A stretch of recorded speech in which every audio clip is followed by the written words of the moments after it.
প্রিয় ভাইরা, বর্তমান পৃথিবীর অবস্থা এতটাই ভয়াবহ যে একজন পরিপূর্ণ মুমিন, ইমানদার, তাকওয়াবান ব্যক্তি হিসাবে বেঁচে থাকাটা অনেক কঠিন। কেন জানেন?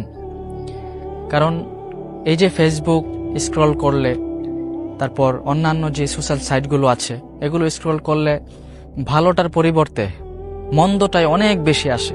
যেমন অশ্লীলতা, বেহায়াপনা, তারপর ইত্যাদি ইত্যাদি নানান ধরনের ভিডিও, এমন এমন কিছু বিষয় সামনে চলে আসে যেগুলো একজন পরিপূর্ণ ইমানদার মুমিন, যার মধ্যে একটুখানি হলেও তাকওয়া আছে, মহান রবের ভয় আছে, দেখা যাবে ছোট্ট একটা মন্দ কিংবা খারাপ ভিডিওর জন্য ইমান, এতদিনের সাজানো তাকওয়া, নিজেকে গড়ে তোলা, মহান রবের ভয় ভিতরে লালন করা, এগুলো সব নিমিষেই শেষ হয়ে যায়।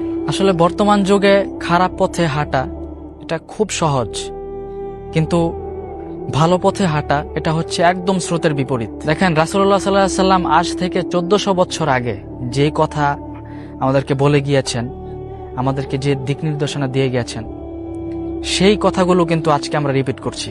তোমার মধ্যে যদি লজ্জা শরম না থাকে তাহলে তুমি যা ইচ্ছা তাই করতে পারবে। বর্তমান যুগে আমাদেরকে খুব চিন্তা ফিকির করে চলা উচিত। আমরা যদি সঠিকভাবে চলতে না পারি, দিন শেষে তো আমাদের জন্য ভয়াবহ শাস্তি অপেক্ষা করছে। আল্লাহ আমাদেরকে সঠিকটাই বোঝার তৌফিক দান করুন, আমিন।